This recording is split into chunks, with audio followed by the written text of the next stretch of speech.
მოგესალმებით. დღეს ჩვენ ერთ ძალიან საინტერესო ისტორიას ჩაუღმავდებით. ეს არის ამბავი ერთ კაცზე, გიორგი მეხუთე ბრწყინვალეზე და იმაზე, თუ როგორ შეძლო მან დაშლის პირას მყოფი სამეფოს ფაქტობრივად ფერფლიდან აღდგენა და ხელახლა გაერთიანება. აი, ერთი წამით დაფიქრდით. თქვენი ერი სრული კოლაფსის წინაშე დგას. საიდან დაიწყებდით მის აღდგენას? ეს უბრალოდ რიტორიკული შეკითხვა არ გეგონოთ. იცით, მე-14 საუკუნის საქართველოსთვის ეს მწარე რეალობა იყო.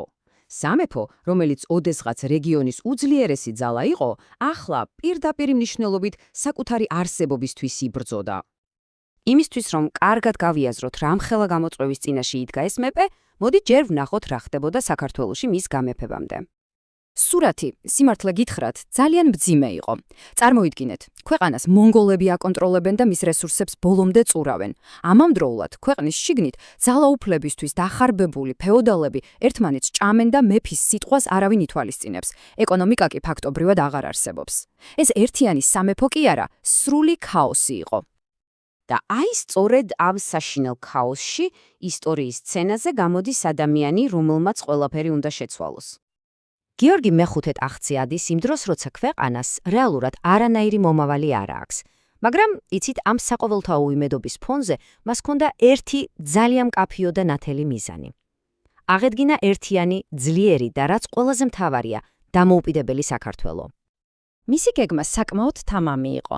პირველი ნაბიჯი კი ყველაზე სახიფათო, მონღოლთა ბატონობისთვის წერტილის დასმა. ეს არ ყოფილა უბრალოდ ბრძოლა, ეს უფრო სტრატეგიული ჭადრაკის პარტიას გავდა.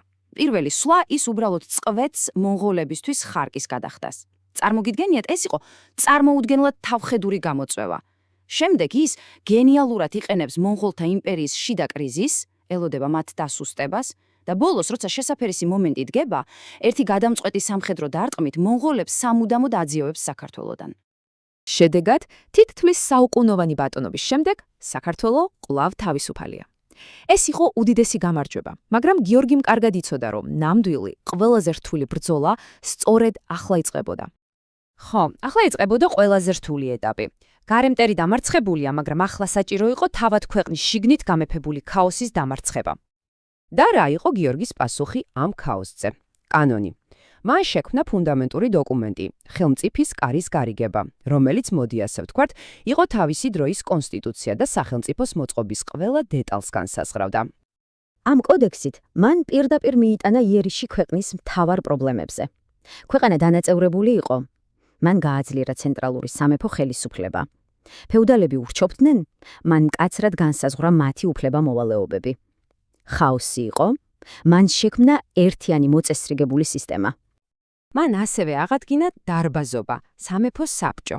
ოღონდ ეს არ იყო უბრალო შეკრება, არამედ კარგად აწყობილი სახელმწიფო მექანიზმი. როგორც ხედავთ, თითოეულ მინისტრს, წყინობარ თუ ხუცესიდან დაწყებული ამირსპასალარით დამთავრებული, თავისი კონკრეტული ფუნქცია და პასუხისმგებლობა ჰქონდა. ეს იყო ცენტრალიზებული მმართველობა, რომელმაც ქაოსი ეფექტურობით ჩაანაცვლა. და ბოლოს, მოდით შევაჯამოთ. რა იყო გიორგი მეხუთის მემკვიდრეობა და რატომ დაიმკვიდრა მან ისტორიაში ასეთი სახელი, ბრწყინვალე? ტრანსფორმაცია უბრალოდ დრამატული იყო.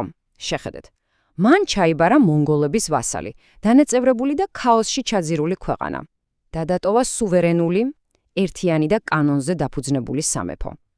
მან ფაქტობრივად არაუბრალოდ აღადგინა, არამედ ახალი სახელმწიფო ააშენა.